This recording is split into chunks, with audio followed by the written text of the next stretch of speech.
Let's get recording. So, Marek, how you doing, my friend? Yeah, I've got to say, doing all right. That's good, man. I think the weather today is about, 18 degrees at the moment. Do you know what it is in your area? Well, I have recently found out after moving to a little place called Higham in Kent, so it's halfway between Gravesend and Rochester. Recently found out that this is the hottest part of Great Britain. Oh, seriously? Yeah, so that's a nice bonus. And to be fair, it's generally played out that way. I've really enjoyed the recent moments when, of course, we've got nothing else to talk about at the moment. Are obviously very much digging up weather chat when I'm catching up with pals. And it turns out there's been at least 4 or 5 occasions we've been having glorious sunshine. Others, and that's a victory. It is. It is. But where is it you live again? So in Kent. So In Kent, right. up until recently, I was in London, in Brixton, and loved that. Oh, wow. London, Brixton. Okay. Yeah, sign Okay. of the times that now we've actually got rosemary plants in our garden that I'm even chopping off sprigs and throwing into meals. So that's the threshold of becoming an adult. Yeah, and that's beautiful. Rosemary. So that's the moment I arrived in this phase of life. Yeah, that's amazing. That's amazing. My garden, I should have left the grass in there. It was one of those where I don't like to cut the lawn, you know. I don't like to mow it, and I'm like, oh, again, especially as it becomes sunny, the grass grows super quick. No, so true. So I was like, man, this I can't be doing this. So I decided to get some slabs of concrete and put it down, and now it looks a bit industrial. Pragmatic, yeah, rather than romantic. Yeah. So, Marek, as I understand about yourself, you're a functional nutritional therapist, and you were featured in the Daily Mail, Sky Sports, and Mary Claire, and Women's Health magazine.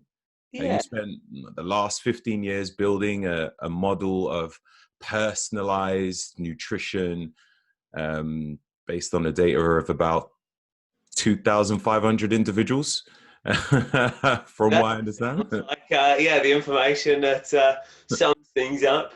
So, yeah, it's been an interesting time, and obviously there's been a number of moments that have really forced me in directions other than what I was expecting. But it's sometimes sort of easy to sit here at this point and think, well, the conclusions that I've come to are so obvious, but there was times when they weren't, and it was the data and this huge array of information which really showed me that this was the case. But it was obviously moments in my own personal journey that forced me to confront that data in the first place. So, 15 years and a whole lot of work with clients later. Here we are. That's amazing. So, what brought you into becoming a nutritional, therapist, functional medicine practitioner? What brought you in that direction anyway? Did you start off doing personal training, or was you just more interested? Because there's always different angles, which is around fitness, which draws people in this direction. Sometimes they're like, do you know what? I want to be a bit more of an expert in a specific area because of maybe your own personal experience on stuff. What's your journey there? What brought you into it? Well, yeah, I pretty much had a big decision to make when I was 20 years old, and I'd done a little bit of real jobs. In the real world, I'd even worked in an office. Ooh. If we're allowed to say that word. In short, I'd worked in an office. I'd set up a couple of businesses. Some we needn't go into their lack of success, but one was successful, and I'd ended up actually buying a house. And then, suddenly become decidedly less successful. And and I realized that, you know what, no matter what I do, I'm going to end up poor. So, well, I'm certainly not going to have any funds to drown my sorrows, or to go out and distract myself from the situation. So I'm going to have to find something to do that truly interests me, and I'm going to need to get my my joy from my work. And that was obviously a realization that felt very true at the time, but also left me with this huge dilemma, because there wasn't much out there. But I knew that the appliance of science was always this little inkling fire that felt worth exploring. And I must admit, I never was interested at school, and I cannot believe even now how they can take something so fascinating and mind-blowing and absorbing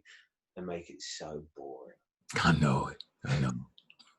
So I wish I listened, because then I wouldn't need to learn now in adult era about covalent bonding and the flow of electrons and protons, and how that influences oxidant status and acidity, and suddenly membrane potentials. And I think I could have saved a whole lot of with textbooks trying to get my head around these things. I could have saved that time, but obviously I couldn't, because when I was 16 there were better things to do. Oh, absolutely. Here I was, 20 years old. I thought, you know what, I've got to do what engages me. And the more I thought about the personal training and nutrition, that is where, well, it was a done deal, really, once I'd absorbed what it could, should, might mean. And, I'm happy with that decision 15 years on. That's awesome. That's awesome. So as a functional medicine practitioner or doctors, you'd probably focus a lot on restoring balance and realigning dysfunctions or imbalances in the human body. When you're making a personalized approach to nutrition, what are your typical steps when you're taking on a new client? Mm-hmm. Well, and I'm sure that my almost checklist of considerations for people coming in may well be different to others, and it's not to say that this is the way to do it. Of course. It's the case that this is what I've found really helpful for me with the population that I work with. And in these more recent years, is the case that almost all I do is with the more complex metabolic disorders, the individuals that just don't seem to get well, regardless of what they try.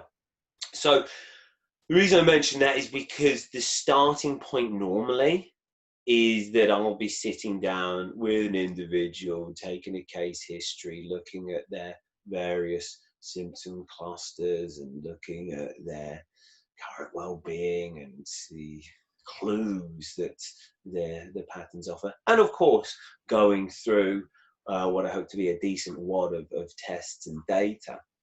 And I'm going through that, and some of the most useful information I'll have is all of the protocols that they've already trialed and haven't done anything, which it is quite relevant to our industry and our approach.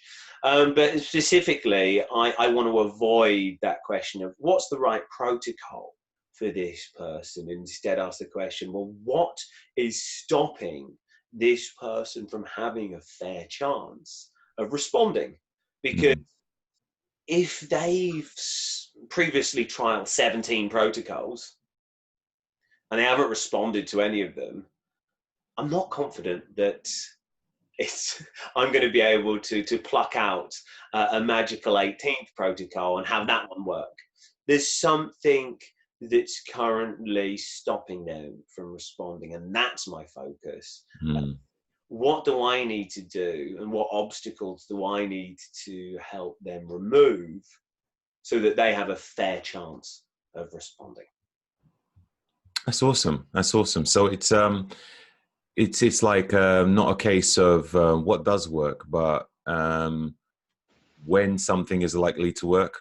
That's exactly it, and that's almost verbatim the phrase I've used to break it down. It's not, is it good, or what's the best protocol for migraines? What's the most effective herb for liver detox? Or how is the simplest way to deal with adrenal fatigue? It's when is something likely to work? Mm. I've heard a lot about organic acids tests. I'm Mm-hmm. not really too familiar on that. I've just kind of heard about it, and I've always wondered to myself, what is that? So, what are they, and what is the benefits of doing that? Mm-hmm. Okay, so the organic acids test, there's a few versions of it, and they'll vary very slightly based on the exact blend of markers that they're measuring. But the organic acids tests are a snapshot of often 70 plus different markers that relate to metabolic activity around the body. So I'll often use the Biolab organic acids test, which is actually analysed in Great Plains Laboratory in America. And that provides 75 different markers, some of which will look at microbial compounds, metabolites of bacteria and yeast that shouldn't necessarily be in the gut. So we can start forming a view on what's going on there in the gut. We can also see markers related to neurotransmitters, to mitochondrial activities, to antioxidant status, to our responses to particular food chemicals. We can look at nutrient markers like B12, folate, vitamin C, B6, and multiple others. So there's various other glimpses that it gives us of what's going on in the body, but that's something that I actually ask every single incoming individual to do before our initial consultation, just because it always is going to give us a nice starting point. It's going to tell us, here's some things that definitely are a problem. Here's some things that definitely are not a problem. And that leaves us with a few things that might be. And that's where obviously further questioning, consideration, and potentially further testing is going to be the name of the game. That's awesome. So is there a whole range of different types of organic acid tests, or there's just one that covers everything? Yeah, so we're talking about sort of 4 or 5 different variables. That's the only difference between the various ones on the market. So there's a few labs that will offer the organic acids, and they're all fantastically useful. Sounds I've never incredible. come across one that I've thought, well, that's missing the oxalate marker, so therefore I can't yield any answers from it. Yes, there's loads that I can, but yes, the reason why I've stuck with using the one that I do currently use is because there's these individual markers that I find useful that I haven't found on the others. That's cool, man. What's a typical reason for like metabolic dysfunction in the body? Well, that's going to be an interesting one, because there's just so many reasons that could ultimately bring about dysfunction. And I think it's obviously worth mentioning right at the top that the human body is incredibly adaptive. It's so fascinating that we sit here quite satisfied as the pinnacle of evolutionary achievements, the human body, run by the most mysterious object in the universe, the human brain. But we've also got to recognize that we're not really the best at anything physically. We don't really We don't outrun most animals. We don't have some of the tricks. We can't go into hibernation like certain bacterial species. No matter what we look at, no matter what particular skill it is, we're normally nowhere near the top, but we are so incredibly adaptive. And we've got this capacity to maintain function in just a huge range of different environments. And that is, I think, is such an interesting thing, because the one thing that really stands out above and beyond our ability to tolerate these various changes in our environment and these various stresses that are placed upon us, well, is our willingness to push it to the limit until something breaks.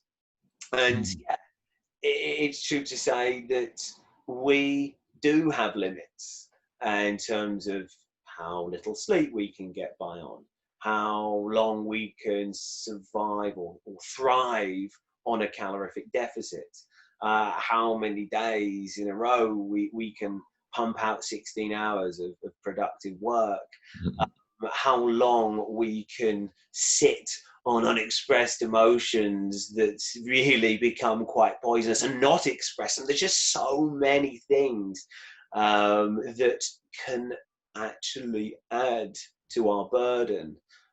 And yet, provided the body's nourished, it's just got these incredible abilities to adapt and maintain some sort of weird balance, allostasis. It's a balance.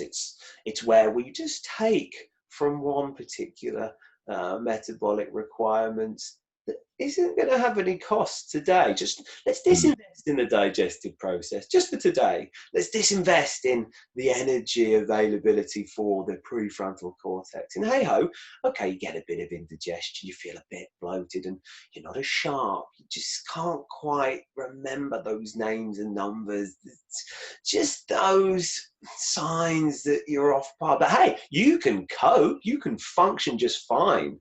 And that be maintained almost indefinitely, provided there's nothing that impacts on the metabolic machinery that makes those compensations possible. And the biggest player in that is our adrenal response. I find it so interesting. As you were saying that, I was kind of metaphorically putting it together of almost like borrowing funds which you are not paying back on time. We are living in our metabolic overdrafts, most of us, and it's amazing how if you run that system fine, you can actually make it go so far for so long. But then what happens if one day the machinery you're relying upon, your line of credit as it were, what if that gets cut off even temporarily? Suddenly the entire system falls apart. And so, yeah, it's fascinating when I look at the molecular function of the adrenal glands and how nutrient shortage or disturbances in energy signaling, dysregulated inflammation. There's a variety of things that can actually stop those cells, or more accurately, the enzymes within those cells, from doing the job that they should, meaning that they can't produce the products that we need. And suddenly, this machinery that we've been deploying day after day, week after week, month after month, to compensate for the things that we kind of should be doing, suddenly that machinery malfunctions. And it feels then like, my adrenal's broken. That's what's caused the problem. But that was only hiding the problem. And suddenly maybe we do need to take a look backwards to, well, why were they being asked to work overtime for so long? And yeah, the other side of that question is, can we really expect somebody to magically feel better again purely by bolstering that one area that was actually holding back a metabolic storm. Because at this point, we've had a really important organ system actually fail to do its job, which then means that we're going to see masses of unregulated inflammation, which then means we're going to see alterations in energy signaling, alterations in activity of various zones of the brain, which then means we're going to see a totally altered response to our environment, which then means we're going to see masses of limbic activation, which is then going to see even more activation of that same adrenal response, and it's going to be in need of more activity from this system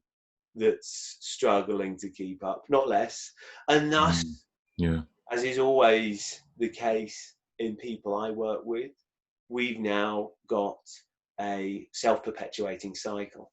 And just trying to reverse one bit of that without trying to understand the ongoing contribution of other factors that have now really been let out of the cage, as it were, without trying to piece together all of the factors that have long been risk factors and are now contributing to this ongoing self-perpetuating cycle impacting stress, energy, inflammation. Well, without any attempt to break down those connections, you can probably guess how much success we're likely to see. So true. It's you know, the human body is such an amazing organic machine, and we don't have an instruction manual with how to deal with it. And you know, when we go to school, we're not taught how to work it either. We're given some, I don't know, like even when you was talking about the teaching methods and just how it didn't work for you, I was exactly the same. I was like, man, I love this information. This is amazing. But the way you're delivering it is really not working for me. I'm really trying to understand, but it's so boring. Yeah. That's just one side of it. But the body itself, it's so amazing. And I think that, you know, I'm starting to understand, I'm starting to use different tools to test myself, and, you know, really having self-inventory and understanding what things I need to work on, and just understanding different markers. Like if I wake up and I'm feeling groggy, now I can check, let's say, my aura ring. You know, all right, you know, what was my heart rate variability? What was my deep sleep? What was my my REM? A few nights ago, yeah, my heart rate, no, sorry, my body temperature rose during the night, and it showed. So then, because it was really hot, it was about 27 degrees during the day, and it was hot at night. Days ago, yeah. Yeah, and I think I had my duvet on as well, so I was roasting, you know, and that affected my sleep. And because it affected my sleep, it affected my day. You know, when I was trying to read some material and it just wasn't going anywhere. I found myself just going over and over the same material. I'm like, I swear I've read that already, but I don't know if I've read that already, but it sounds a bit familiar. So I know what you mean. They're thinking, do you know what? I need to get this done, but I can't because I'm not working today. My brain isn't working today. And yeah, I've always found that there is nothing really that can be done once I reach a certain point there, other than nap. Beyond that, I've got so much to do and so little capacity to do it that I just have to lie down and nap for 20 minutes and then maybe give it a second go, because I've tried so hard to fight that, or to really find a way of crowbarring my brain into getting some level of function. And we need to understand that it's important, you know, good sleep and the right nutrition as well. You know, it's like I'll have days when I might want to have, I call it sin food. So I'm not eating it based on nutrition. It's not based on nutritional value. So I have to understand that if I do eat it, then I might just end up with a mitochondrial hit. You Yeah. know, I'm gonna wake up, I'm gonna feel groggy, and I have to think about mitigation measures. All right, what Mhm. supplements do I have that is gonna help me through this? This is the thing, and I actually, I feel like it's very easy to become overly aware. I want to be careful to tread a balance in terms of, yeah, I'm going to share my thoughts, but they don't necessarily apply to everybody because, so yeah, last night I actually had a few drinks for the first time in quite a while, and it was good. I enjoyed that, and I'm equally simultaneously aware that that wasn't good for me physically. Mm. It was good for me, and yeah, when it comes to calorific excesses, oh, I do love a good feast from time to time, and I can talk all day about my, the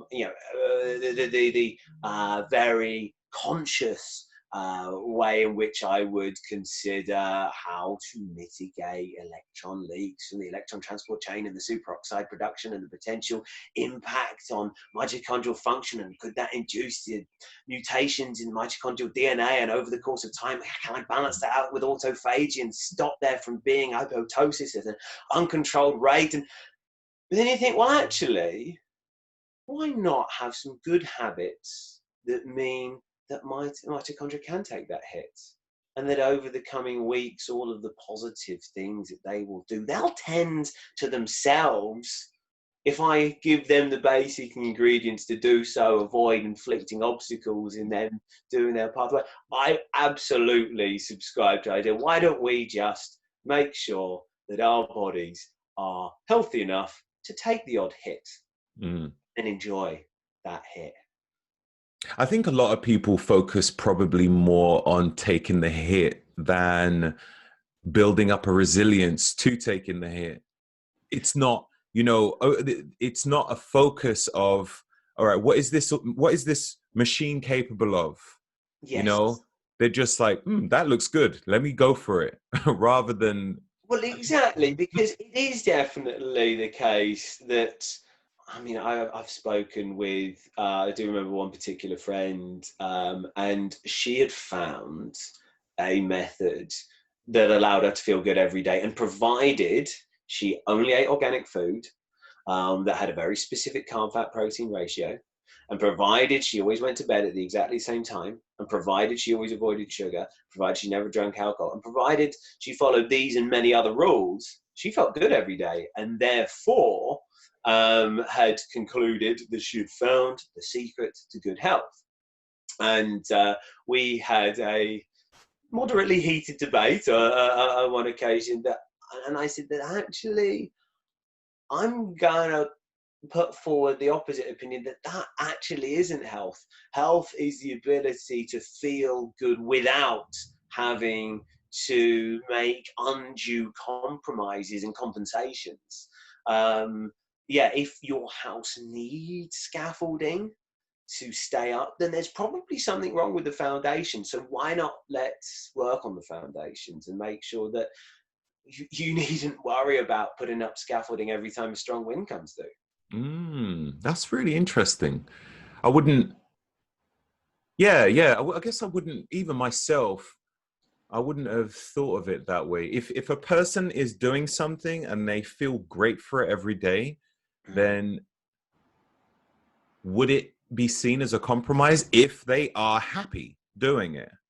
I think you just got straight to the crux of the matter. If you're happy, that's not really a compromise. Hmm. If what you're doing is directly standing in the way of true happiness, and I would be keen to separate true happiness from a brief relief of guilt, which is two very different things. But yeah, if what you're doing contributes to your happiness every day, then that's just brilliant. Eating healthy food that happens to be delicious and doesn't cause you bloating or undue gas, wonderful.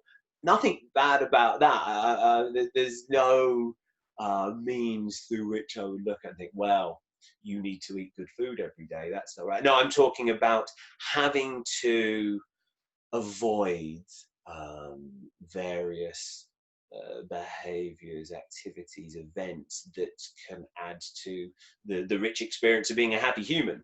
If that is where, if you are limited and those limitations are impacting on your happiness, your ability to take that deep contentment, then that's where I'd look at. And I want to be keen to avoid being dogmatic. I want to be keen to stress that for some people, a compromise has to be struck, because as somebody who has had 2 spells in my life of outright metabolic chaos, which has just brought my energy levels, concentrations, brain function, and everything else goes with it, it's just brought it to a crashing halt. At that stage, well, it's necessary to make those compromises.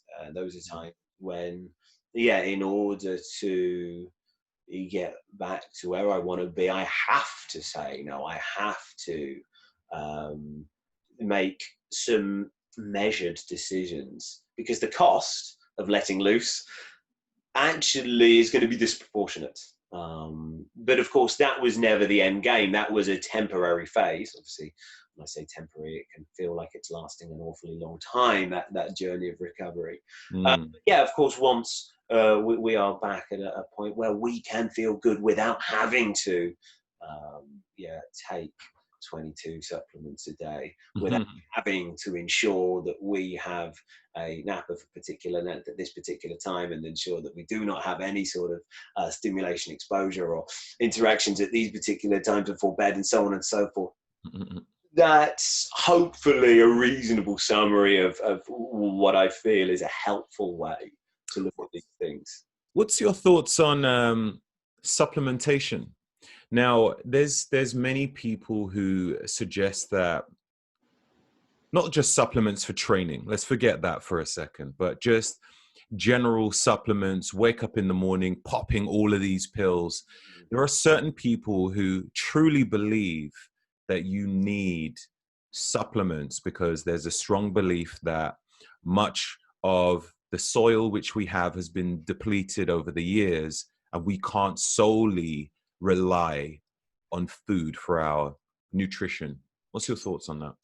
Well, I think it's a fascinating in question in the era in which we live, because, as you say, there's actually a very coherent case for the need for supplements, given the change in soil degradation, the various other processes that impact on the nutrient density of our foods. But equally, there's a coherent case for that idea of, well, isn't that an unnatural step?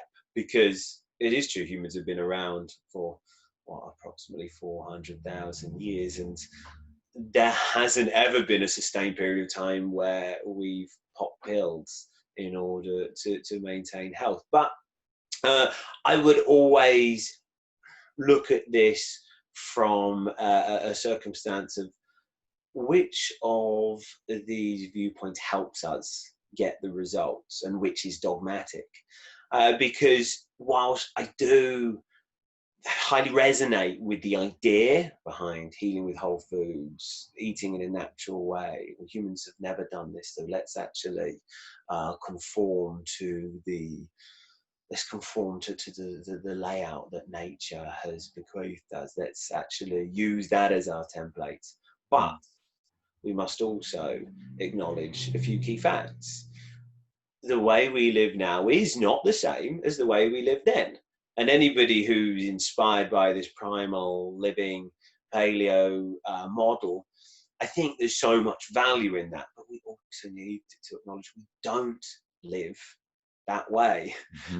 We are not in wooden shelters exposed to the elements and the cold. Our environment is dramatically different. Our food is dramatically different.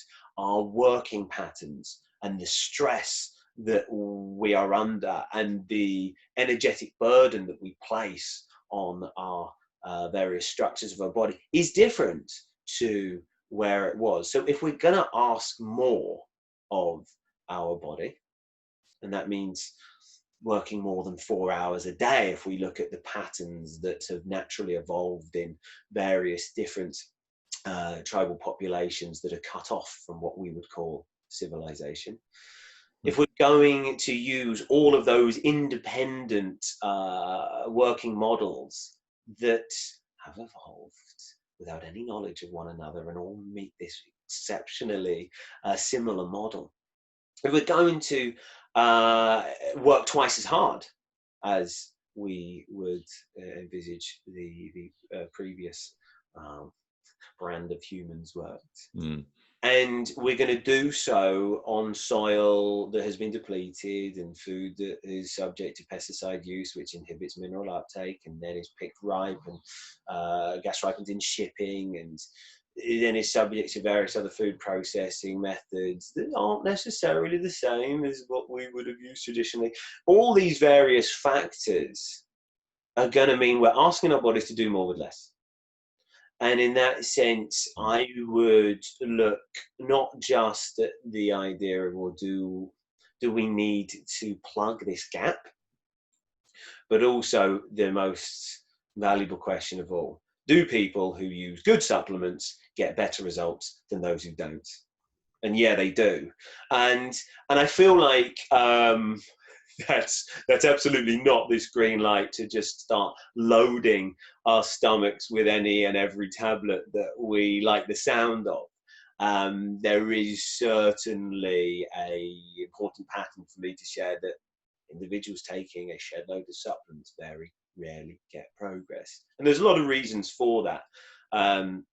Often it's not actually due to the level of supplements. It's a correlation with their approach to solving the issue of metabolic ill health.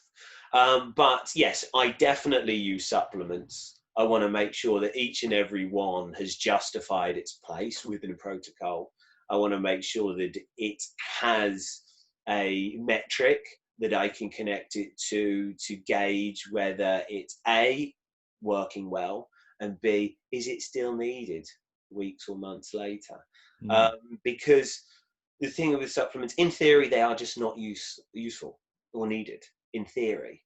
Right. But there's lots of conditions in which they are, and it just so happens most of us, our lives exist within conditions that call for a bit of extra help. Yeah. I find it interesting, like, if I've been training excessively and I might feel a bit just mentally tired, and even my response to stuff is I feel a bit abrupt with my behavior towards it. So I feel a bit aggressive in nature. I might think, do you know what?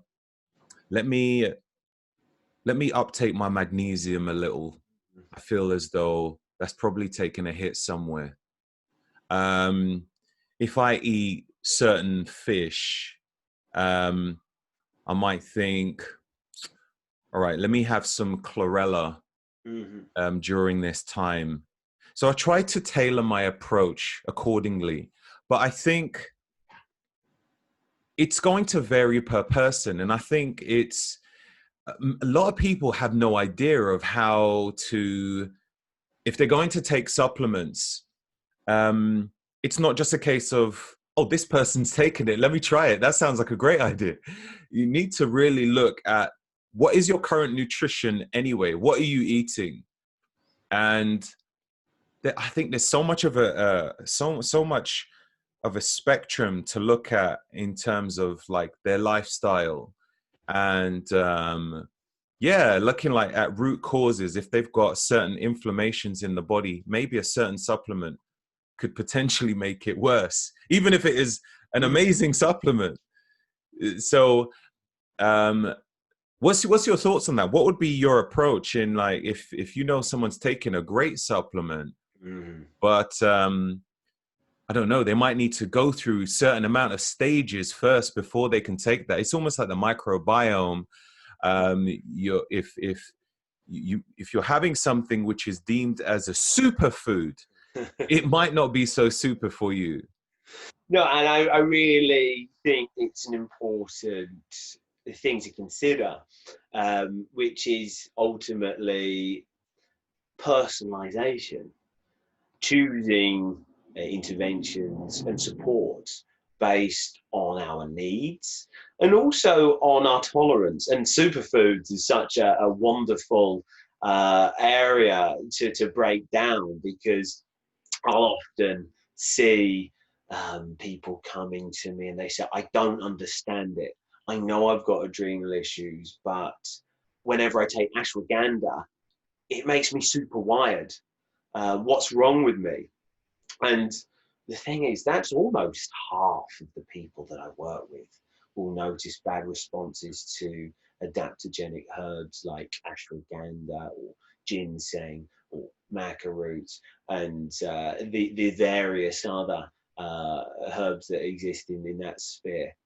And equally, I'll see individuals with chronic inflammation who take these potent anti-inflammatories, curcumin, great example, resveratrol, and they're billed very heavily as antioxidants. And I think what's fascinating about that, and the fact that so many individuals that I work with don't get on well with them, they actually get more inflammation. I think it does speak heavily as to the lack of focus within my profession on mechanisms. It's definitely fair to say that most individuals who take curcumin or milk thistle or green tea or resveratrol or all of these superfoods, these potent antioxidants, most human beings are going to get a good antioxidant response from them. But for those that may well be analysing my choice of words carefully, they get an antioxidant response from them. They are not antioxidants. They actually have quite an important poisoning effect. And in fact, this is common for almost every single plant chemical. Yeah. It's poison, but it's a poison that has a beneficial impact on particular pathways in our body, and B, for which our detoxification systems have evolved to handle and process. And what that means is that for most people, providing the detox systems are working well, they handle any cost that would otherwise be associated with that supplement. They handle it with casual abandon, and that's just wonderful. And thus they are then free to benefit from the response on the pathway in question. But yeah, let's get back to mechanisms. Okay, so how do milk thistle, curcumin, green tea, resveratrol work? Well, they actually insult our cells. They insult our cells and cause oxidative damage in a very specific way, a specific way that teases our antioxidant response into a disproportionately effective expression. It's a bit like exercise. Exercise isn't good for us. Exercise damages our body, but it's our response to exercise that is good for us. It's the response to that damage that releases the brain hormones and brain chemicals that make us feel good, that actually induces changes in the mitochondria so that they become more capable of dealing with similar loads in the future, that influences transcription factors, localized hormones, etc., that allow the muscles to start changing their capacity so that, again, they can now do what they couldn't do 3 workouts ago. Don't know if you ever noticed that. But the interesting thing is that we're seeing the same thing on a chemical level. There's more to it than just one pathway, but this centers on the Nrf2 response, which can broadly be called the cell's antioxidant response or the cellular protective response. And essentially these chemicals contained in these superfoods, yes, there's nuances, yes, there's slight differences, but the one thing that binds them is they all offer a little dose of insult to the cell. Right. And that goads this Nrf2 response to sense that and respond in a disproportionate manner. Thus, we get an increase in the activity of our antioxidant response, which can benefit us across a wide range of different health conditions or circumstances, aims. So yeah, so for most people, they are a fantastic tool. But for people who maybe are unable to mount a strong Nrf2 response, or for people whose Nrf2 response is already pushed to the maximum, agitating it further is just going to leave them with cellular agitation, aka inflammation, and they might feel headaches, they might feel weird rawness, nausea, something's not right in the gut, maybe their skin starts to look a bit off color, blotchy, dry. But of course, they can go online, report this back to their forum buddies, who congratulate them because, well, this is a great sign, it must be detox. That's quite amazing. Like, as you're saying that, it kind of made me think of, I guess we don't really think of certain things as being as a poison. We just think, oh, we're just getting rid of the bad stuff, it's all good. And it almost made me think of, you know, a vaccination. You have a vaccination. The whole idea is we inject a little bit of poison in for our body to then respond and build up antibodies. I recently listened to an audio book. I haven't gone through all of it, but it's by Dr. Paul Saladino. Okay, yeah, very smart guy. Oh my God. Super intelligent. Isn't it nice to hear from people who've thought things through? Yeah. You know, controversy, like, or controversy, he doesn't care. Like, he's got his own opinion and he's going completely against the grain, but he's got facts, you know. He'll put a lot of facts there, and it's like, you know, you've seen him on talk shows, and people like, are you seriously telling me that you are just eating meat, you know? Completely against like where the world is going. Like, everyone's like, oh, vegan, that to the point where they're putting it in their bio, like, oh, I'm vegan. But the thing is, Very when they thing to put in your dietary preferences, I know, right? part of your identity. It's weird, like, because before that they wouldn't have said, you know, I'm an omnivore, or you know what I mean? Like, no one says that. Like, who cares? Like, you've chosen that you don't want to eat meat anymore, or any kind of meat-based products. But one of the interesting things he was saying in his audiobook was about plant poisons. Like, he was talking about all these toxins, and then he was, you know, justifying how meats and a lot of organ meats are incredible, and this is all you need. You don't need to go through don't eat to eat all these things which is suggested as antioxidants, and he keeps talking about, mentioning all these poisons, and I'm like, oh my God, it made me think I'm eating so much poison every day. I almost like if your processes, those enzymatic activity, if that's at a level that not only handles those so-called plant poisons, but also, for example, in the case of polyphenols, actually allows for a positive outcome, then that's just great. And I think that, I'm very keen to make sure I'm clear that most people benefit from consuming these plant poisons, because these plant poisons are handled in such a way that generates a great outcome. But when we become compromised metabolically, when there's obstacles that are blocking those processes from occurring the way that they should, well, suddenly we do need to ask that question: am I benefiting from this? Or more accurately, how much of these compounds can I consume without it starting to contribute to a negative effect. And Mm. it's very interesting when you actually start undertaking tests, as in real tests, not lab tests, real tests of, let's eat a certain way for a week, let's eat a different way a week after. Let's use the information we've got in the tests and the case history and the various analysis of what's going on right now and what clues can we extract from the current situation. Let's use all that to determine, well, based on the evidence we have, what's likely to be a suitable dietary intake for this given individual. And of course, I'm going to lean on the last 100 times I went through this process.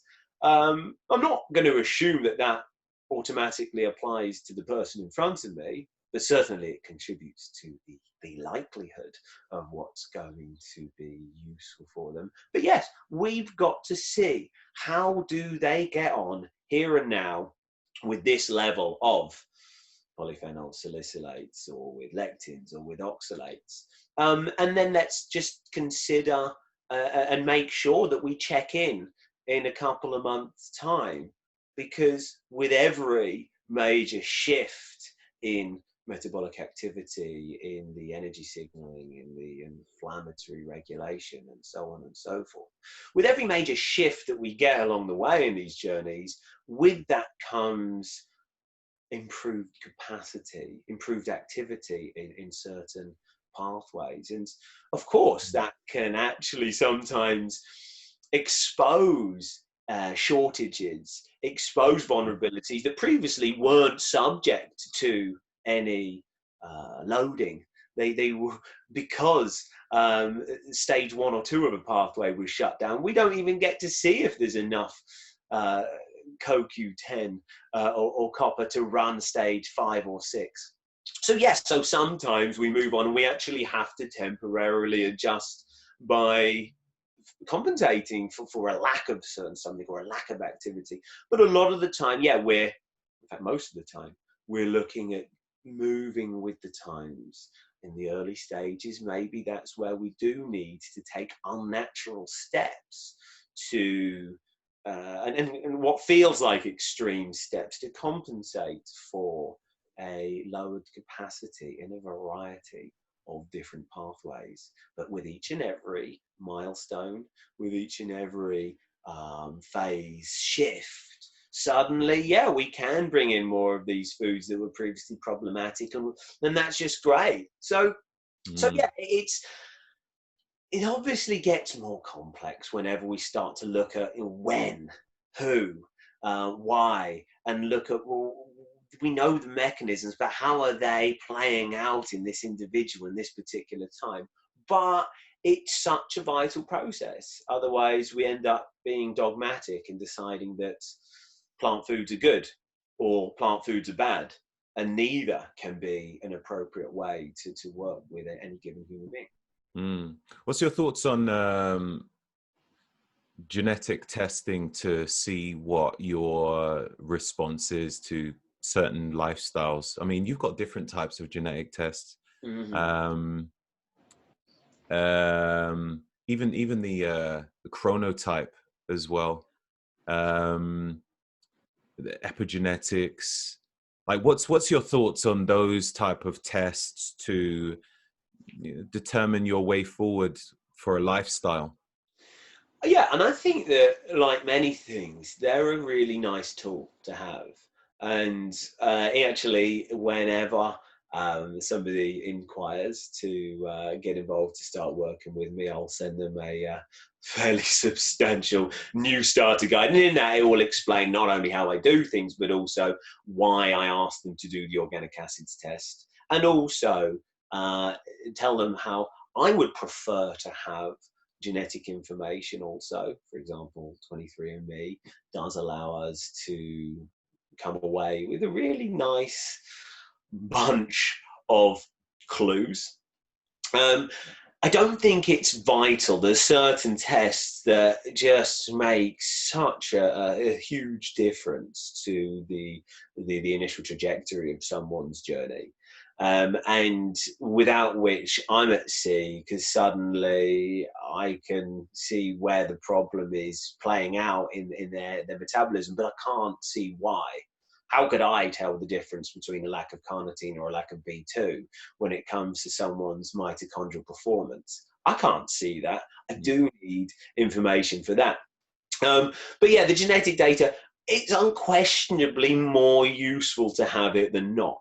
And sometimes it's actually really useful to help communicate to an individual why eating liver might be helpful for them. Let's take one particular mutation, the BCO1 gene. This is a gene which expresses the enzyme that converts beta carotenes from food, most famously carrots, but also plenty other vegetables contain beta carotene. And this enzyme converts that beta carotene into retinol, which is real vitamin A.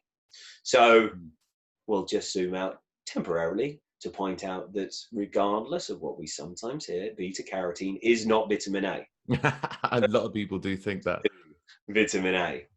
And so vitamin A really important for the integrity of membrane tissue, so gut lining, mitochondrial membrane, and just between those two, if they're not working well, you're up against it from day one.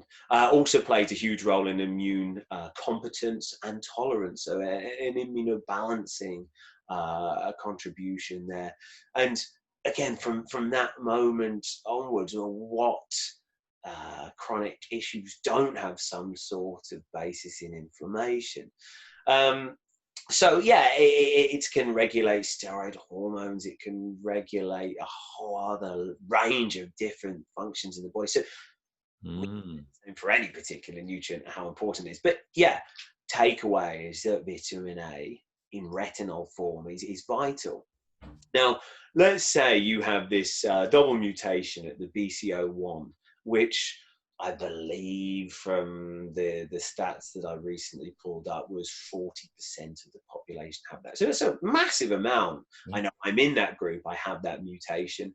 And what that means is that I can never expect to maintain good vitamin A status unless I eat vitamin A in the diet. Of course, I'll be able to salvage a reasonable amount, but there's a dramatic drop in the amount of retinol I'll be able to synthesize from beta carotenes. So genetically, that can really limit somebody. Obviously, vitally important when it comes to, well, what if you did want to go down the route of a plant-based diet? Well, it's not to say thou shalt not do it. Obviously, there's a lot of considerations, a lot of which involve emotive conversations and tribalism.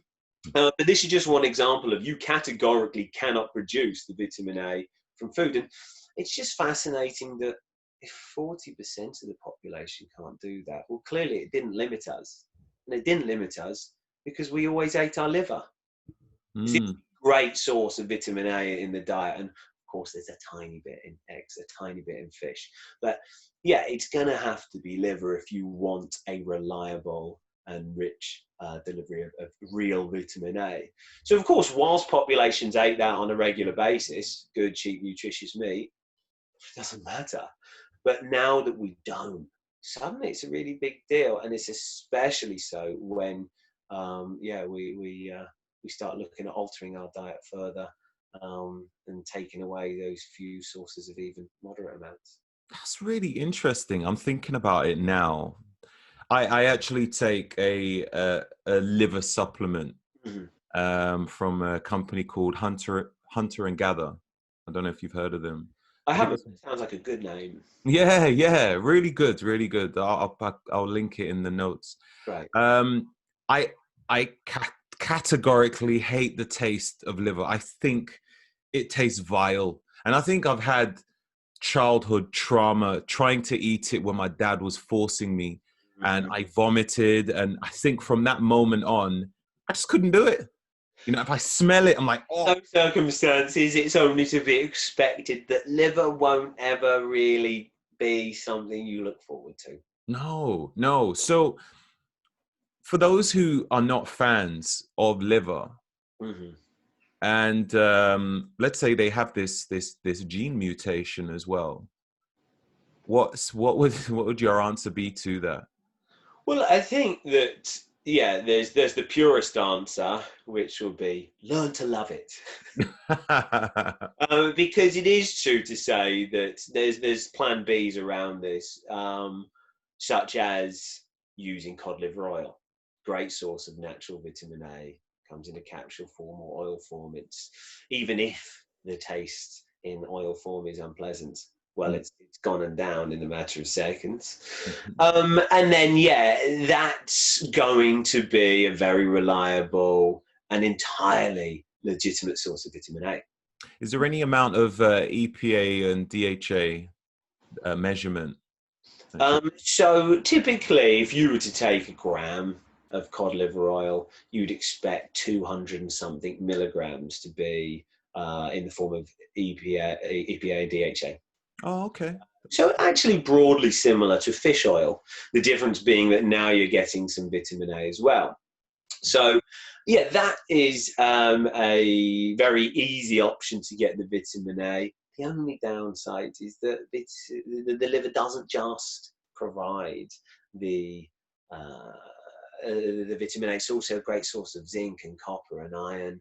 It's also going to provide carnitine, carnosine, various other component, B12, B vitamins, things that you won't find in those quantities in other foods. And I know that there's an article on Chris Kress's website which actually has a lovely table showing a breakdown of various nutrients in liver and then comparing it to so berries or I think apple, and it's amazing to see yeah, how it compares, and that's just over those particular nutrients. But yeah, when you're looking at the amino acids, the contribution of methylation factors, so on and so forth, and there's so much more to these foods than just the amount of the essential nutrients that they contain.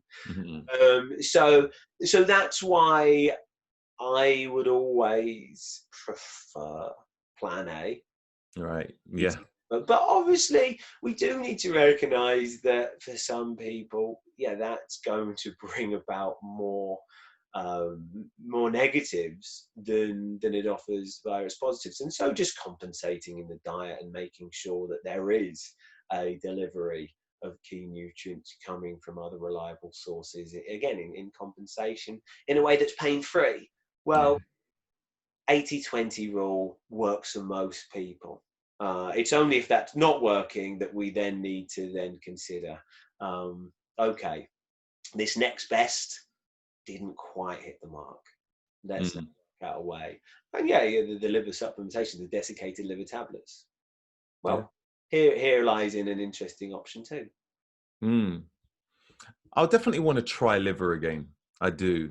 What's your thoughts on recipes? Yeah. Bombs are an interesting one where you basically make your own burgers from a combination of mincemeat and then self-minced liver. And then blend it all together, put it into a patty. And actually, I've found them really quite good. That's brilliant. The taste. Different to burgers, they've got a little something extra about them. But yeah, that's a way that people can actually dip their toe into water, because you needn't do it 50-50. You can start with 20-80. Get going in the shallow waters first before diving in at the deep end. I like it. Yeah, I'm definitely going to give that a go. So you'd mentioned earlier about, well, just briefly, as you was talking about a few things, you'd mentioned about lectins and oxalates. And there's even a book, I think it's called The Plant Paradox. Stephen Gundry, yeah. Stephen Gundry. And wow, it just made me throw my hands up in the air like, oh my, really? Come on, man. Actually, it's a perfect example, isn't it? Because I do feel like often I sense that exact emotion in individuals I'm working with. Perhaps they have really been around the block for many, many years, seeking out answers. They spent thousands of pounds on consultations, travel to those consultations, tests, supplements, special diets, and it's got them zip. And they are at the point, for obvious reasons, that they're just bored of this rigmarole of cutting out this, trying that. And then I feel somewhat like the individual that's turned up unwelcome at this party to say, I'm sorry, but all of your signs and symptoms are screaming lectins. And yeah, that then leads on to the conversation of, well, if lectins are found in high quantities in all grains and all nightshades and all nuts and seeds and all legumes and all conventional dairy, then what the hell am I going to eat? And of course, it's a really relevant question, and it can be done on a carbohydrate-based diet, but it's normally a lot easier to transition to a ketogenic diet in order to achieve that. But yeah, I totally get it when people think, oh, come on, I've tried everything, and now you want me to trial that? But luckily, the conversation we have 3 weeks in normally justifies that brief, fleeting level of discomfort. Oh man, that's fascinating. I'm gonna say, so if a person has issues with their, well, how would a person know if their enzymes are not like firing up properly in their body?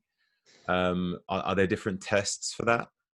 Well, yeah, I mean, one of the perfect examples, we'll stick with one of the things that I mentioned previously. So, for example, the adrenals.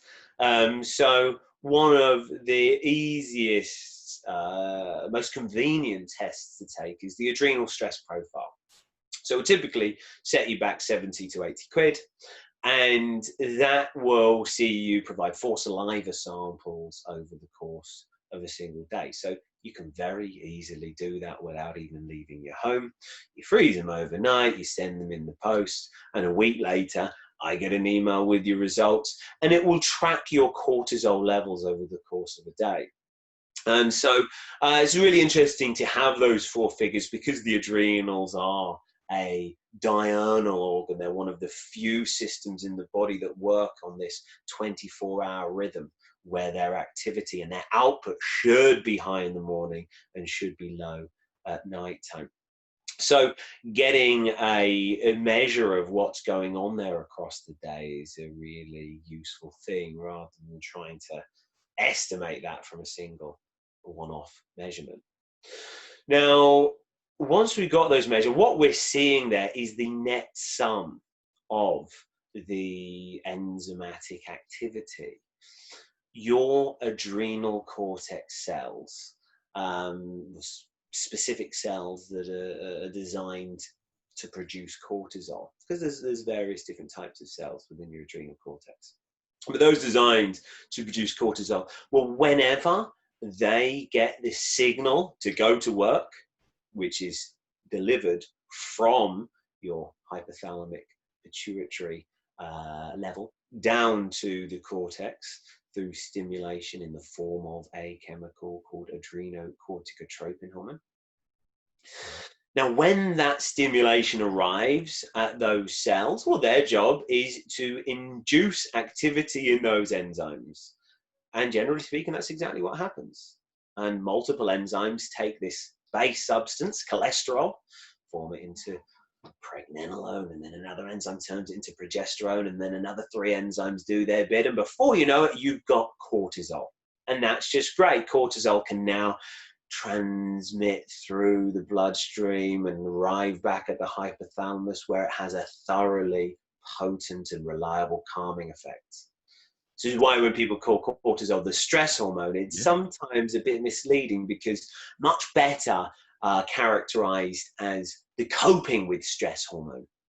But it will have these hugely important impacts in the hypothalamus, calming the system from the top down, but equally impacts on immune cells, both in readying certain cells for action and in regards to dampening down activity at appropriate times. So it's not purely just an anti-inflammatory, but it's just absolutely vital and often rate limiting for inflammatory control.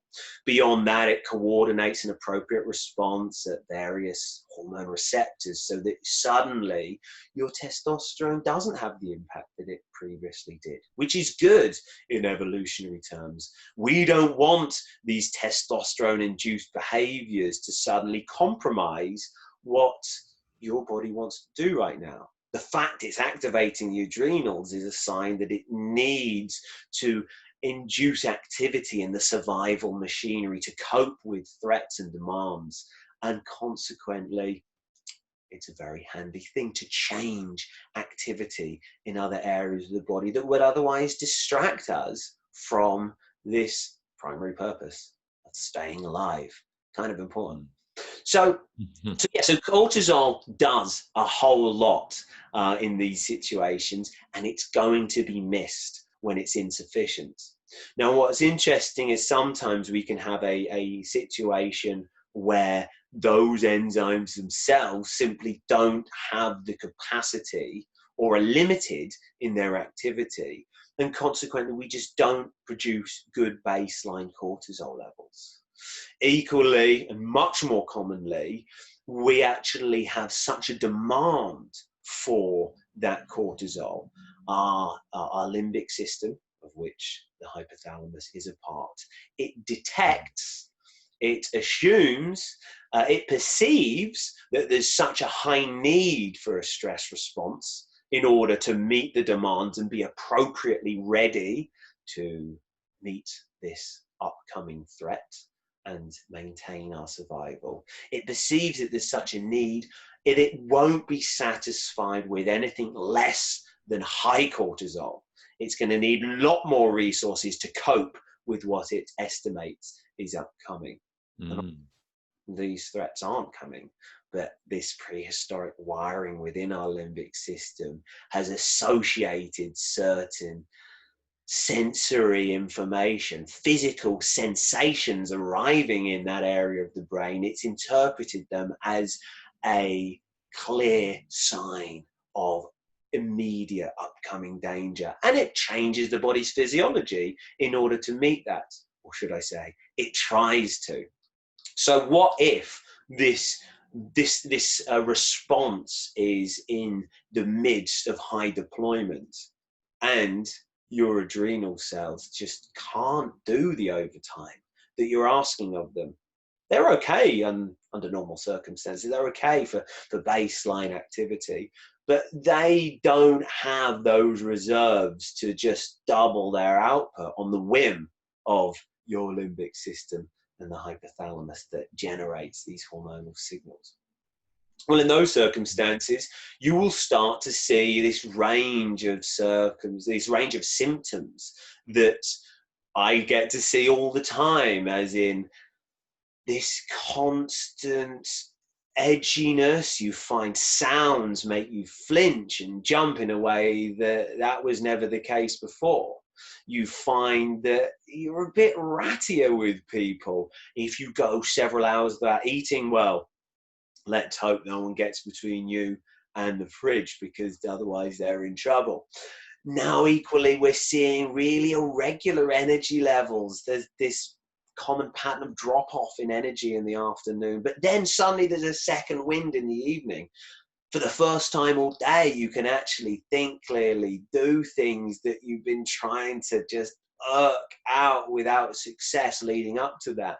But equally, cortisol's roles on regulating blood pressure, well, they're not doing their usual thing, and suddenly there's low blood pressure, dizziness upon standing, there's craving salt and salty foods. Suddenly any stresses don't actually induce the same sort of response as usual. Our resilience is gone, and exercise may well shake us and wreck our sleep. Coffee leaves us wired. I mean, there's a whole number of symptoms that I'm used to seeing here, but at those situations, that's where I'm going to say, let's test your adrenal stress profile. Let's also measure your heart rate variability, which can be done using the Oura ring, such as the one you've got, or even just using an app on the phone. I mean, there's double-blind research that demonstrates that these apps, they're not quite as good, but they are absolutely good enough to give us the information that we need. And yeah, in doing so, we now get a really useful and objective measure, not only of how much stimulation will be sent to the adrenals, how much work they're being asked to do, but also how much work are they actually doing in response to that stimulation. So we can now take those two vital bits of information. We can look at their daily situation, stress load, symptoms, and suddenly we've got a really detailed picture, and one that actually allows us to identify levers that we can pull, levers we can use to generate the exact outcome that we want, which, let's be honest, is a really simple thing. We want them to feel a whole lot better. And often that will relate to a bit of scaffolding, supporting the adrenal function, compensating for that, but equally undertaking further investigations as to A, why is there excessive stimulation? In other words, we're looking at the various physiological and psychological factors that could influence activation of the limbic system, but also looking at, well, what's the heme production? Heme is a hugely vital protein for moving oxygen and hence has a role in hemoglobin, but also in liver enzymes and adrenal enzymes and various other enzymes of the body. What if the supply of that is impacted? What if there's influences on B1 status, which means that this individual cannot maintain good NADPH levels, a vital factor to drive enzymatic activity in the adrenal glands? What if there's stress in these enzyme-making organelles of the cells, the endoplasmic reticulum, and this might relate to poor methylation and high homocysteine. It might relate to poor mitochondrial function and a subsequent dysregulation of calcium levels in the cell. Maybe these enzymes are limited by inflammation and nitric oxide alters their response to the stimulation they're receiving from above. So in short, we're looking at taking the steps to assess their physiological function as it currently stands, considering where the obstacles are in that process and what for them is going to be necessary to allow optimal function to resume. Whilst we're doing that, we'll probably look at giving them some compensation so that, well, not only do they feel better, but equally we can actually shift them out of this self-perpetuating cycle where their physiological capacity leaves their brain out of step and thus obligated into masses of stress responses, and therefore placing more load on the same physiological structures that can't keep pace. And yeah, that never-ending loop continues. So we're breaking that cycle and also ensuring that it needn't ever kick in again. So what is the type of test you were saying would be good for them to do? So yeah, the two tests that I mentioned, one is a lab test, the adrenal stress profile. Very easily taken at home, those 4 salivary tests, and it should only set back 70 to 80 quid. To some people, that might be quite a lot. Well, of course, I think obviously my perspectives are naturally different given the range of all these testing and how some which are very, very useful, but just incredibly expensive, often spilling into hundreds of pounds. And equally, yes, my perspective is different because on a daily basis now for the last 15 years, I have seen evidence of the costs of not having this information, the costs of bumbling along in a state where you can just about discharge your daily duties as worker, as friend, as partner, as parent, as child. You can just about get by, but at huge cost to your options to then do anything else.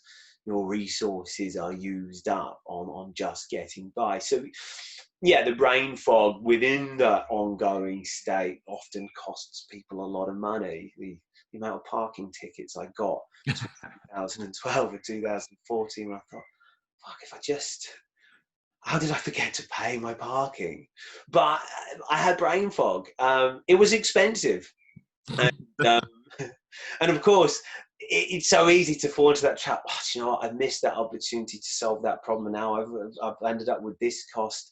I meant to actually install that £8 unit underneath the bath to test for leaks, but I didn't. And 2 years later, now it's cost me 600 quid to deal with the mold remediation. It's very easy to then end up continually chasing your tail, and you've got no money left over to actually put down on the table to solve the situation. So yes, I absolutely recognize where you're coming from with that. That yeah, we're often asking people to spend a lot of money. Yeah. I would like to get an idea or your thoughts on what would be the best tests to choose, and perhaps some companies which you would suggest as well. But before we get to that, I want to get your views on the microbiome, what your thoughts are on the microbiome, and you know, maybe even like probiotics and prebiotics, which ones are useful, which ones are not, and what the role of the microbiome has on the body, you know, the whole economy. Is it as important as it is suggested? Yeah. Yeah, and I think that's a great place to start because it's such an easy question to answer. Definitely. The microbiome is just, it's so difficult to characterize how important it truly is, purely because it is that big of a deal. I remember reading a paper which I thought really put it into perspective as to how yes, we have a substantial difference in genes between all of us, but how the difference in the microbial genes that exist in our guts have substantially more influence on the genetic expression of those thousands of genes in our body than simply our own DNA. So this is the perfect example of epigenetics, how our environment actually induces or certain genes and silences others. And I'm always conscious to bear in mind the fact that, well, we as species are successful in surviving and procreating and continuing to exist because we do so well in adapting to our environment. The majority of environmental signals are not actually coming from the environment outside this this layer of organism we call our skin. Much more of our physical contact with our environment occurs in the gut, in the GI tract. Because the GI tract is a tube of the outside environment that happens to run through our bodies, and obviously we exploit that to extract nutrients and actually eliminate a lot of waste products. So there's so many more cells that are touching that front line that is laden with bacteria than there is cells that is touching the air around us and is responsive to the signals that can be picked up in that part of the environment our body is measuring. So yes, it's all important, but there's just so much interaction. We've got this deep innervation in our guts to continually get a sample of what's going on there. We've got patches of our immune system, lymphatic patches, Payer's patches that are continually testing the microbiome there to then pass on a message to the rest of the immune system to say all is good, or potentially to say the very opposite. And so we've got these species that not only irritating or soothing various physical structures, but they're also manufacturing chemicals. They're manufacturing nutrients or metabolites that may enhance certain processes, equally metabolites that may even interfere with mitochondrial function. They're producing neurotransmitters, and they are having just the most incredible and almost undefinable impact across this huge range of body systems. It's no surprise, therefore, that we can easily get a bit obsessed with it. Obviously, yeah, we do see a little tendency of people in my sphere to wax a little lyrical on it's all gut.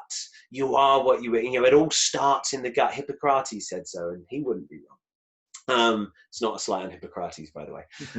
But what it is a slight on is this idea that, right, gut. Let's fix your gut, because obviously there's so many more books, research articles, and so much more of an accumulated knowledge base on how powerful this thing is. So of course we're piling in with the probiotic to prebiotics, the enzymes and the glutamine, the butyrate, the cholagogues, and the things that help stimulate bile acid release, the things that soothe or improve gut lining, the marshmallow, the gamma oryzanol, the aloe, and all. There's so many different things that we can take a look at to try and alter what's going on there. And all of them have a very coherent place in this. All of them are very, very sensible ideas. But, you knew there was going to be a but. What if we are subject to a massive imbalance in the microbiome? Well, are probiotics going to work?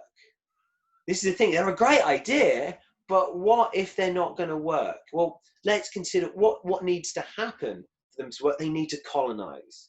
Okay, based on the existing activity in the cells lining the gut, based on the current capacity of the immune system to kill off the bad guys and allow a bit of space to colonize, based on the antimicrobial control of the bile and therefore the amount of bile that's actually being released, which, as various research shows us, you just can't expect in a stressed state. Based on all these potential limitations, do we have a realistic chance of changing the situations there? Or are we just going to end up, like a lot of people do, chasing the perfect SIBO protocol, or looking high and low for the right probiotic? And you think, well, sometimes you've tried 33 different strains, none of them have worked. Maybe there's something that's stopping this strain from doing what we want it to do in your gut. And let's actually have a discussion on what that obstacle is. And let's use that case history. Let's use the assessment of what's going on right now. Let's use the data, which hopefully is a reasonable amount coming from the organic acids test or the other tests that we mentioned. Let's actually put that together and work out, okay, of the mechanisms that we know to be possibly playing a role here, what's the most likely? Let's start with that. You know what, a lot of the time, we suddenly get movement.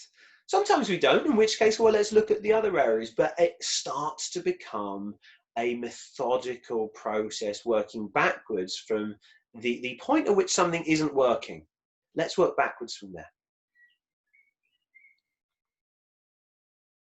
Another short answer, I know. Amazing. Wow. Yeah, that does, it makes a lot of sense. It makes a lot of sense.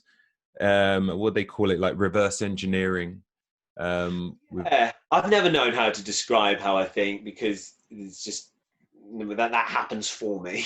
I just try and filter it into words that make sense. But that sounds like a good way of summarizing it. But yeah, I always feel like there's so many teams and so many camps on the best way to, or the best test for, when I think, well, why don't we just take an engineering perspective of what do we all agree on? There's a point at which we all agree, and then let's work back of, well, there's only 3 things that have been identified to cause this problem in humans. Okay, so it's going to be one of those 3. But then what's the root cause behind that root cause? Okay, well, there's 6 potentially here. And of course, you can then end up getting a little bit cross-eyed with what's now 3,200 potential starting points.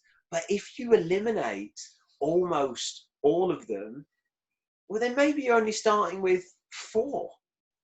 And now to know that we've got an opportunity to solve this chronic issue that's plagued somebody for 16 years, and it's almost certainly going to be one of these 4 things. Well, what a wonderful place to begin.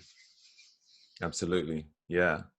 So finally, what I'd like to ask is, what would you say are the fundamentals for tests which people should have on their list to see what the standing point is? Like, what is their baseline level of where they are with everything in their overall health? It's difficult for one, in the sense that, I mean, I can certainly share what's been the single most useful tests for the population that I work with. But even then, it will be a slightly different range if I'm working with athletes versus if I'm working with individuals with complex, intractable metabolic issues. But yeah, the majority is the metabolic stuff. And so I generally invite people to come in and take a range of tests: full blood count, thyroid panel, steroid hormones, and yeah, equally vitamin D panel, looking at the vitamin D pathway, not just vitamin D in storage, and probably porphyrins. I'll start with those as the test that I will invite people to take, and I will insist on one, which is the organic acids test. So that's what people will undertake before they come and see me for the first consultation. And a lot of people do ask me, why no stool test? And we'll touch on that. I think it's a really useful test, by the way. I think that it's one of those tests that can generate really rich and actionable information. But equally, at the start, when someone's in the midst of metabolic chaos, they're very much in the middle of a storm. We have so few options to actually make any difference in the minutiae within the gut. Our best bet is actually permitting some sort of energy availability for that system, allowing some basic function, and then seeing, once we've got a little bit of movement, once we're halfway towards having a fair chance of assessing, well, maybe now is an interesting time to start seeing where does that leave the situation in the gut at. But yeah, so those are the tests that I would often find thoroughly useful to give us a snapshot. But it is the organic acid test. That's the one that I would absolutely not. I don't see people without having that, just because it saves so much time, effort, and money. Yeah. Otherwise, yeah, to someone with multiple shortages affecting their mitochondrial function, let's say they need carnitine and B12 and B1 and CoQ10. Now, that's not most people, but it's certainly some people. Well, I could give them 2 out of those 4, and we wouldn't see the shift to indicate that we have given the mitochondria the nutrients that's called for. In other words, we could so easily come to false conclusions of, well, you know, we've tried the CoQ10, didn't do a thing. We've tried the B2, that didn't do anything. I guess we need to look elsewhere. When in reality, all we needed to do was provide the full fulcrum, remove all of the obstacles to that mitochondrial function, which maybe in their case was all 4 things. It's when all of those pegs are removed from the ropes that are holding them down, then they can get going, instead of removing one peg, putting it back in, get out the next peg, putting it back in. Well, they never get to a point where they're free to move. They're always held down. So hence the reason why I insist on the organic acids test. Where would they do that test? So that's something that needs to be ordered by practitioners, but Right. almost every practitioner, nutritional therapist or otherwise, will have some connection with labs that can run a test of that type. Well, do you have some information which you could provide where they can? So anyone who's coming to see me, then yes, then if they email me, and you'll find all my contact details at www.marekdoyle.com. And yeah, there's a little bar on the right side of most pages that invites you to get in touch. Just fill out your details. And yeah, very brief breakdown of what you're interested in achieving. At which point I can send you the new starter guide, which should be a reasonable breakdown of my philosophy on how I would go about things and the order of play. And yes, we'll get you that organic acids test ordered. We'll arrange the first appointment, and then suddenly we get going and we start doing things, and yeah, we start working towards achieving what you want to achieve.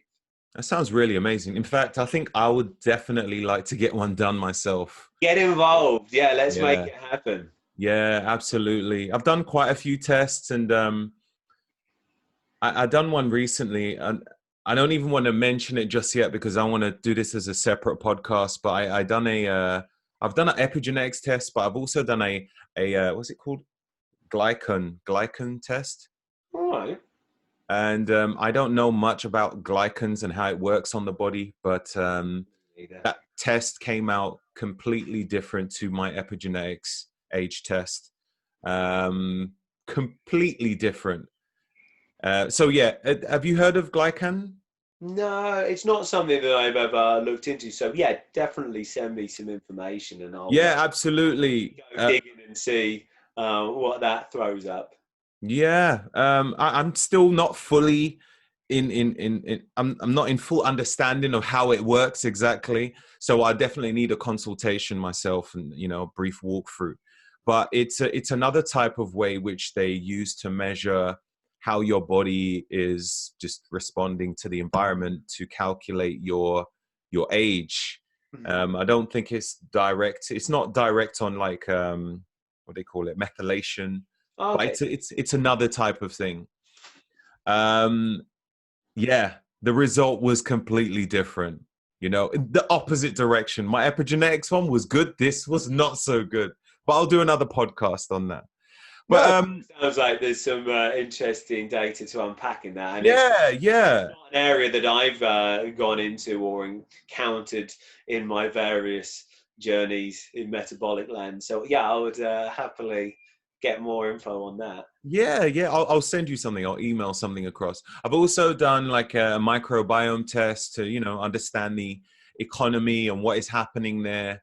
And, I think one of the things that opened my mind or opened my eyes was just how you might have your own type of superfood, which is not really considered as a superfood, but it's your personal microbiome. So to you take this is your superfood. So I find that quite fascinating, really. And just how the economy can change every they suggest to take a test every 90 days or so often, because you might even have an intolerance to a certain type of food, but that can change. So when you follow a certain protocol of eating. And lots of different genetic tests I've taken where you can even learn about your personality traits.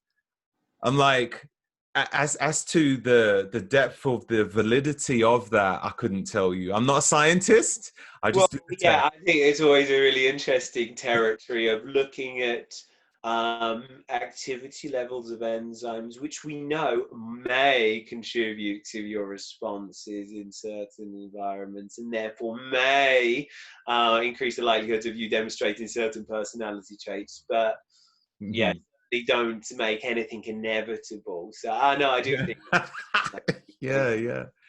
this determinism. Yeah, yeah. So what others? Even a Dexa scan, understanding, because a lot of people they can just, they tend to see, all right, on a subcutaneous level, what a person's fat level might be. I remember I used to use a skin caliper. Oh yeah. When competing on the stage, I'd be using the skin caliper, and somebody suggested, hey, have you thought about a Dexa scan? And I was like, what is that? Because I wasn't familiar with that. And they said, yeah, it's it's an actual scan to find out like your full body fat level in more depth, And that's when I started to understand about visceral fat, because I didn't even know that existed. It's like, visceral? What? So you can't see it? But I understood in some cases, like if your waistline is really pushed out, then that's an indication that visceral fat could be pretty heavy. And that was quite fascinating for me, really. Learning about a bit more about bone density and how resistance training could help to improve and strengthen your bones, and fat-free mass, and that sort of thing.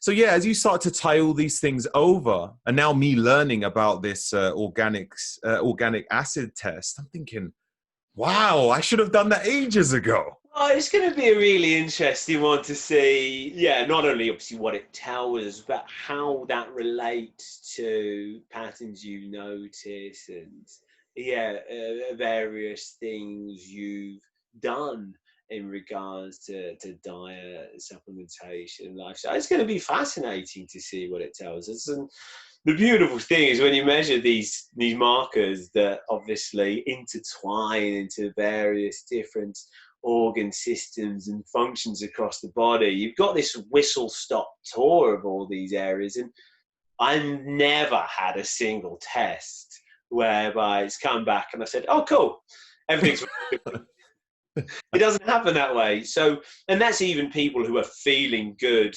My athletes, for example, they're generally feeling good, strong, their output is great, but they're also testing various pathways and placing a higher than normal strain on those. So of course we're going to start to see subtle signs. And so that's why the information tells us what it tells us, that there is something not quite optimal in this particular pathway.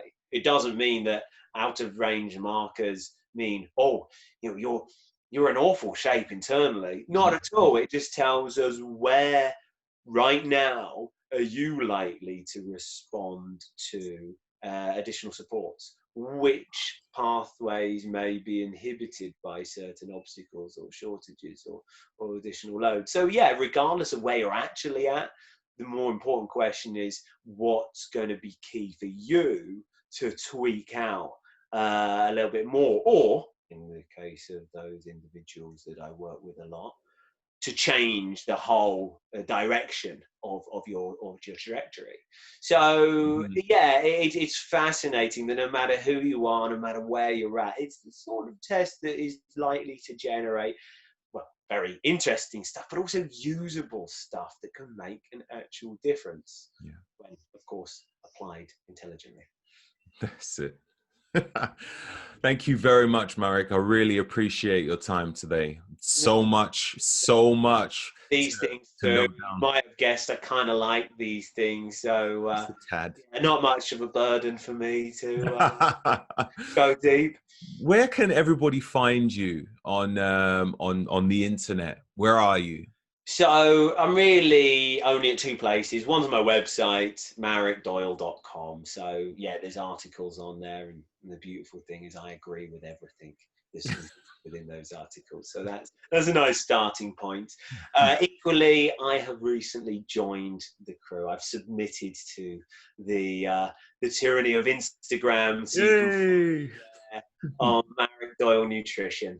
So yeah, come join the underwhelming gang of followers there, and yeah, see if I can get anywhere near Roger's level. So yeah, that will be the other place. You'll get there, man. You'll get there, and hopefully, the Health Optimization Summit will be taking place this year.